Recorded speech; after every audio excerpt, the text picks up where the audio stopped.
sous le thème essentiel du rôle du droit dans l'amélioration du climat des affaires. Un sujet d'une importance capitale, au cœur des préoccupations de notre institution consulaire, qui a toujours été aux avant-postes des réformes nécessaires pour créer les conditions économiques, législatives et concurrentielles saines pour le développement économique de notre pays. Ce choix n'est pas non plus innocent.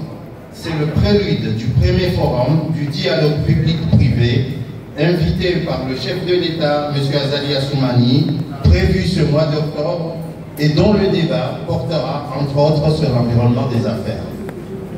C'est ainsi que nous sommes tous réunis ici pour explorer et célébrer le pouvoir du droit en tant que catalyseur de progrès économique. Mesdames et messieurs, le droit est le pilier fondamental sur lesquels repose notre société. Il définit les règles du jeu, garantit la justice et protège les droits et les intérêts de tous les acteurs économiques. Dans un monde en constante évolution, le droit joue un rôle crucial dans la création d'un environnement favorable aux affaires qui, à son tour, stimule l'innovation, l'investissement et la création d'emplois. Lorsque nous parlons du climat des affaires, nous faisons référence à l'ensemble des conditions dans lesquelles les entreprises opèrent. Un climat des affaires sain repose sur la certitude juridique, la transparence, la protection des contrats, la prévisibilité fiscale et réglementaire. Tous ces éléments sont étroitement liés au rôle crucial du droit. La garantie des contrats, la lutte contre la corruption, la promotion de la concurrence loyale et la facilitation des transactions commerciales sont autant d'aspects du droit qui favorisent un environnement propice aux entreprises. Lorsque tous ces aspects sont bien respectés, ils créent un climat de confiance qui attire les investisseurs nationaux et internationaux, encourage l'innovation et favorise la croissance économique, qui devrait réglementer nos activités commerciales et garantir la sécurité des investissements. La loi sur la concurrence, le code de passation de marché public, la loi portant le cadre juridique du partenariat public-privé, le dialogue public-privé, les codes des impôts et des douanes, la justice arbitrale pour dénouer les différends commerciaux, le tribunal de commerce qui permet aujourd'hui aux opérateurs économiques d'être des acteurs de cette juridiction commerciale en tant que juge consulaire, la loi relative à la prévention et à la lutte contre la corruption, promulguée le 25 septembre de cette année par le président de la République, son Excellence le président Azali Assoumani, président en exercice de l'Union africaine. Autant d'outils qui devraient stimuler un climat des affaires sain et propice au développement économique de ce pays. Malheureusement, force est de constater que la certitude juridique et judiciaire s'étiole. La transparence et l'efficacité sont décriées et la confiance entre les justiciables et l'appareil judiciaire s'effrite à tort ou à raison. Et ce malgré les différentes réformes engagées par le gouvernement, plus particulièrement le ministre de la Justice, comme le renforcement des capacités des magistrats et l'augmentation de leur effectif pour mieux servir la population. Mesdames et messieurs, en cette journée du droit, nous devons réfléchir à la manière dont nous pouvons continuer à renforcer notre système juridique pour favoriser un climat des affaires encore plus favorable. Cela signifie notamment le respect et l'application des tests existants, leur contrôle, leur évaluation et leur modernisation si nécessaire, l'amélioration de l'accès à la justice et la sensibilisation accrue aux enjeux juridiques dans le monde des affaires. Aussi, je considère que l'espace juridique que nous avons en partage, qui est l'OHADA, est un atout essentiel si les textes sont appliqués, puisqu'elle rassure les États membres entre eux, ce qui constitue également un enjeu important dans la mise en œuvre de la zone de libre-échange continentale Las-les-Caves. Mesdames et messieurs, avant d'exprimer tout d'abord mes remerciements à Monsieur le ministre de la Justice pour sa participation, à son Excellence Monsieur Sylvain Riquier pour le temps consenti malgré un agenda chargé, à l'ambassade de France et au service de coopération pour leur soutien inestimable à l'organisation de cet événement. Je remercie également l'Association pour l'unification du droit en Afrique pour cette collaboration agissante, tous les intervenants et experts qui partageront leurs connaissances et leur expérience au cours de cette journée. Vos contributions sont essentielles pour enrichir notre compréhension du rôle du droit dans l'amélioration du climat des affaires. Ensemble, nous pouvons explorer des solutions innovantes pour renforcer notre système juridique et contribuer à bâtir un avenir où le droit continuera d'être un moteur puissant de développement économique. Je vous remercie de votre attention. Je me suis limité dans le temps à partir de 1995. Pourquoi cette date? Parce que cette date correspond à notre adhésion ou à la ratification de l'entrée officielle de notre pays dans l'OADA, qui marque quand même une étape essentielle dans le droit des affaires au Comores, sachant qu'avant cette date, notre pays utilisait les textes coloniaux, les textes de la France qui étaient notre colon, la plupart de ces textes. Donc, ça a dû être une révolution de notre part, et pour moi, ça justifie mon choix de partir de cette date en allant vers là où nous sommes aujourd'hui. Bien, cette évolution, avant de le faire, j'ai choisi de faire d'abord un petit brossage, un petit profil de notre pays, c'est-à-dire avancer quelques données, même si on les connaît tous, mais c'est quand même utile de les rappeler avant d'y arriver aux autres présentations que j'ai prévues. Bien. Et ce profil, je vous le dis dans le profil rappelez que notre pays est composé de 4 îles. Il y a Ngazija, Zouani, Mouéli et surtout Mayotte, hein, même si ça vient pas après. Merci. La population comorienne en 2020, c'est le dernier recensement général de la population, est estimée à 869 500 habitants. La population vivant à l'étranger est de 562 000, c'est le recensement de 2015, y compris les 80 000 ressortissants comoriens qui sont localisés à Marseille. Alors, la part économique de la diaspora comorienne dans la contribution de l'économie est estimée à 25% du PIB.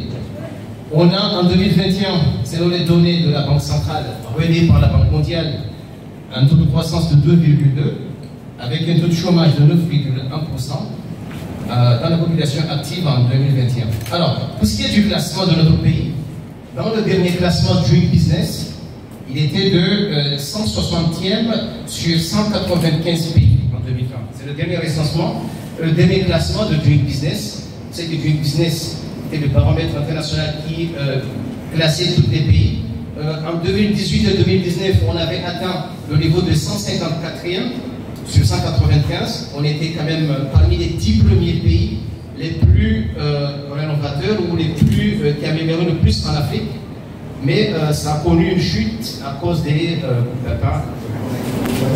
Monsieur le directeur régional de la Chambre de commerce, d'industrie et d'agriculture de Ngazija, Monsieur le président de la Chambre d'agriculture, Monsieur le secrétaire général de Monsieur le secrétaire général du club OADA, Madame la présidente de la Commission nationale OADA, Mesdames, Messieurs les représentants du secteur privé, Messieurs les entrepreneurs, Mesdames, Messieurs les représentants des organisations professionnelles, Mesdames, Messieurs les représentants des partenaires techniques et financiers, Mesdames, Messieurs les juristes, les professionnels du droit, Mesdames, Messieurs, en rang, grâce et qualité, bonjour à tous et à tous. Je suis vraiment très heureux d'être avec vous aujourd'hui pour cette célébration de la journée du droit aux Comores. Alors, ça pourrait paraître très universitaire, très technique, très savant. ça l'est assurément, et je ne vais pas rentrer dans le détail du droit au hasard. Mais c'est fondamental en réalité, et merci à l'UCCIA, merci à l'UNIDA,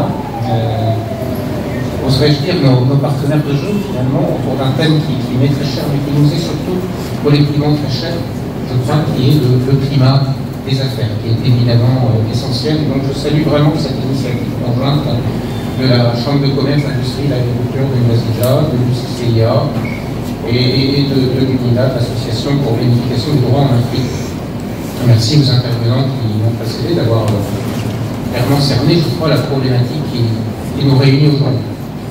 Je le dis souvent, l'état de droit, c'est-à-dire un ensemble de normes et d'institutions assurant la sécurité des personnes, des biens et des transactions, c'est la clé de la confiance qui est elle-même le socle de tout progrès, de tout développement socio-économique.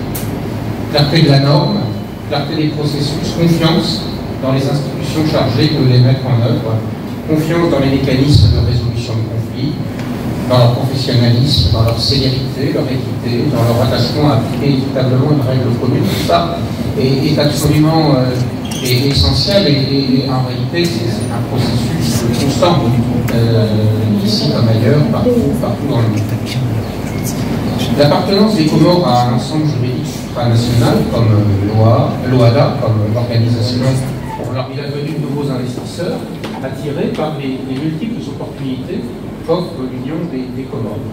Parce que sans normes juridiques connues, acceptées et appliquées équitablement, pas de confiance. Et sans confiance, pas d'investisseurs. Et sans investisseurs, pas de progrès économique. Alors, ce déploiement d'un cadre juridique et d'un environnement institutionnel propice fait pour moi écho à l'exécution de 3 projets sur la mise en œuvre desquels mon pays, la France, est heureuse d'accompagner les Comores. D'abord, le projet appui à la justice, ciblé sur la formation initiale des magistrats, qui a pour finalité l'avènement, le renforcement d'une justice qualifiée, neutre, efficace, qui est une condition, je crois, reconnue par chacun de nous comme indispensable à l'amélioration du climat des affaires. Nous avons épaulé le ministère de la Justice et le ministre ici présent dans l'organisation d'un premier concours de recrutement de magistrats en 2021. Nous l'avons fait à nouveau cette année, en 2023. Le projet vise à former aussi ces magistrats, plus de magistrats mieux formés. C'est vraiment, je crois, un bel objectif, un beau projet. Je suis convaincu qu'il en sortira quelque chose. En tout cas, c'est l'ambition qu'il en sorte quelque chose et je ne peux qu'encourager le ministre à aller de l'avant véritablement. Merci, en tout cas, nous sommes là à vos côtés, monsieur le ministre. Ensuite, je citerai le projet de modernisation de l'État civil, sur lequel nous apportons notre appui à un autre ministère, le ministère de l'Intérieur. C'est un projet qui a débouché tout dernièrement sur la promulgation par le président de la loi portant révision de la loi sur l'état civil, la loi de 84. L'enjeu, c'est de favoriser une identité nationale biométrique adossée à l'état civil, fondement d'identité légale, donc de renforcer la fiabilité du système d'identification des personnes. Alors c'est un enjeu fort en termes de droits des personnes. C'est d'ailleurs la raison pour laquelle notre partenaire sur le sujet, c'est l'UNICEF. C'est vraiment au cœur, c'est le droit de chacun à avoir une identité fermement établie. Donc c'est vraiment une question fondamentale de droit et sous le contrôle du représentant de PNUD, c'est aussi un des objectifs de développement durable. Je pense que ça fait partie du paysage d'ensemble, effectivement appliqué par les professionnels concernés. En tout cas, l'OADA, c'est certainement l'une des expériences d'intégration juridique les plus réussies sur le continent africain et au-delà. Aujourd'hui, ça a été dit, l'OADA regroupe 17 États membres, compte à son actif 10 actes uniformes entrés en vigueur. Le processus d'intégration de Madagascar, ça a été exposé, bien avancé. Et le 11e acte uniforme portant sur les entités à but non lucratif a été adopté à la fin de l'année dernière et va entrer en vigueur dans les semaines qui viennent. Et puis le concours génie en herbe, je crois que c'est quelque chose très intéressante parce que ça montre bien que c'est un droit qui diffuse dans les générations, auprès de toutes les générations, et c'est vraiment quelque chose de...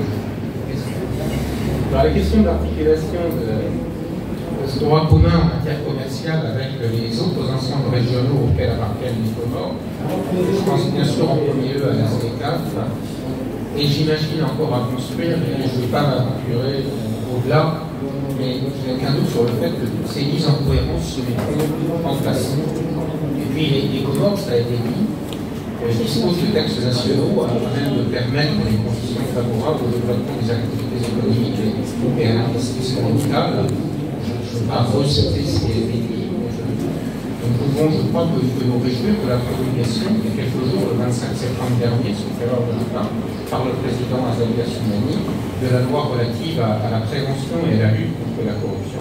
Une loi fondamentale qui vient renforcer l'arsenal juridique existant. Alors, bien évidemment, le droit, ça a du sens quand ça irrite la vie. Et c'est évidemment un enjeu, mais c'est, je crois, une avancée tout à fait remarquable qui convient de saluer. Tout ça est essentiel à la mise en œuvre et à la réussite du plan Comores émergent. Ce dont nous parlons, c'est de la réalité concrète d'un espace de sécurité juridique, un enjeu fort en termes de sécurité des contrats. Asseoir les identités des contractants sur quelque chose d'un peu solide, je crois que c'est quelque chose de tout à fait fondamental. Et puis enfin, troisième projet que je voudrais évoquer, c'est l'appui que nous apportons, cette fois au ministère des Finances, pour améliorer la gouvernance financière du pays à travers le projet PAGEF, programme d'appui à la gouvernance financière que nous menons avec l'Union européenne, présente avec nous, que je salue. L'enjeu, c'est de favoriser une mobilisation équitable des ressources intérieures. Évidemment, ce qui est clé, c'est le consentement à l'impôt de chaque citoyen, de chaque entrepreneur. Consentement qui ne peut s'instaurer sans la confiance dans l'institution et la garantie du respect des droits et des obligations de chacun. Nous avions, ici même dans cette salle, il y avait moins de monde, donc il y avait la table, c'était en format salle de réunion, mais organisé la remise du Code général des impôts. C'était il y a un peu plus d'un an, c'était en mai 2022,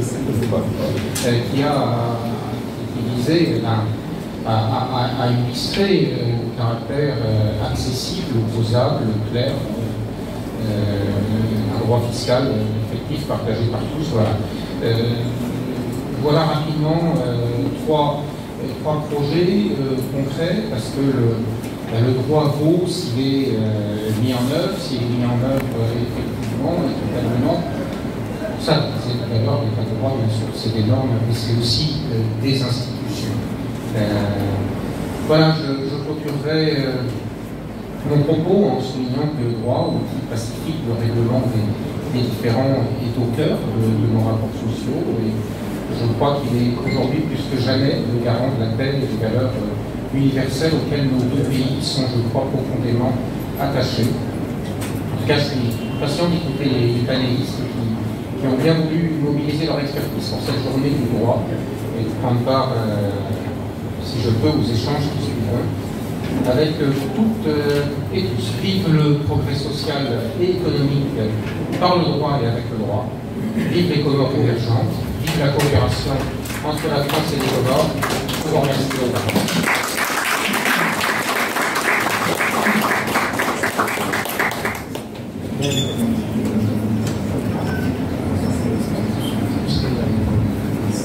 Avant de lire le discours qui m'a été soumis, je voulais réajuster quelques paramètres avec l'autorisation de l'ambassadeur et aussi du président Fidou, que non seulement la loi a été promulguée, la loi anticorruption, sa mise en place est éminente, puisqu'il va du programme que nous avons signé avec les institutions internationales financières, mais il va aussi du renforcement de la garantie, mais aussi de la confiance pour le climat des affaires, puisque nous parlons du droit des affaires. Deuxième point, il y a la loi portant pôle économique et financier. Puisque la loi portant pôle économique et financier, c'est elle, c'est structure le parquet financier et la cour d'appel financier et la brigade financière qui vont se charger de punir, de sanctionner les corrompus et les corrupteurs. Quant à la Chambre anticorruption, elle a un rôle du dissuader et de prévenir. Donc ce pôle économique est très important. Donc, il y aura un paquet financier, mais aussi un tribunal de première instance financière, mais aussi une brigade de recherche financière avec un coup d'appel financier. Mesdames et messieurs, c'est un honneur pour moi de venir célébrer avec vous la première édition de la Journée internationale du droit. Le droit émerge là où s'insurge la vie en société. Il n'est ni au-dessus, ni à la marge, mais il est la charpente de toute vie sociétale ou de toute vie en société. D'où l'adage ibis societis, ibis deus. Depuis fort longtemps, et même dans la civilisation les plus anciennes, le droit a toujours été un vecteur de régulation, de relations sociales en général et celle des affaires en particulier. Le code de commerce compilé au Moyen-Âge en Mésopotamie s'est progressivement consolidé au fil des siècles pour donner naissance à ce qu'on appelle aujourd'hui le droit pour que, n'est-ce pas, faire face à leurs cours et à leurs élèves. Parce que je suis enseignant, je sais ce que je veux dire. Et je vais tenir pour remercier les organisateurs de cet événement, puisque le droit international, je ne pourrais jamais m'aventurer, même si j'avais rêvé de la robe d'avocat, mais je ne suis pas, malheureusement. Mais si j'allais m'aventurer dans ce terrain, j'allais le perdre. Je ne citerai que Jean-Jacques Rousseau, obéir à la loi consécutive et liberté. Je vous remercie. Dans l'élan de l'émergence, à l'instar de l'Union des Comores. L'Union des Comores réitère son attachement à l'organisation pour l'harmonisation du droit des affaires en Afrique et à l'association pour l'unification du droit en Afrique, dont leurs objectifs est d'assurer une sécurité judiciaire et juridique via un droit des affaires harmonisé, adapté et surtout évolutif et progressif. L'adoption au Niger en 2022 de l'acte uniforme relatif au système comptable des entités à but non lucratif témoigne de l'approche historique et évolutive du droit au HADA, un droit qui hante de nombreux pays aujourd'hui, tels que Madagascar et le Burundi, qui souhaitent rejoindre notre organisation. Ainsi, le ministère de la Justice manifeste son soutien inconditionnel à toutes les entités qui œuvrent pour la promotion du droit au HADA. Les pays du Sud de l'océan Indien, notamment la Commission OHADA, le Club régional OHADA, Océan Indien, le Bureau de la représentation de l'Association pour l'unification du droit en Afrique, l'Union des chambres de commerce et de l'industrie, la Chambre de commerce et d'industrie de Nagazija et l'ambassade de France à l'Union de Comores. Derrière sa portée normative et répressive, le droit a également une portée culturelle et civilisationnelle. C'est ce qui justifie la tenue du concours international génie en HADA à chaque année. Je tiens à vous informer solennellement que grâce à l'appui de l'ambassade de France à l'Union de Comores, que je tiens à remercier, représenté ici par son ambassadeur le plus éloquent, Sylvain Araikier, et du club régional OHADA, Océan Indien, la délégation comorienne participera à la 14e édition du concours international génie en herbe OHADA qui aura lieu en République démocratique du Congo du 9 au 14 de ce mois. Le président de la République, son Excellence Halima Marzali, président en exercice de l'Union africaine, et son gouvernement dont je fais partie, ont toujours œuvré pour rendre ce pays attractif pour l'investissement national et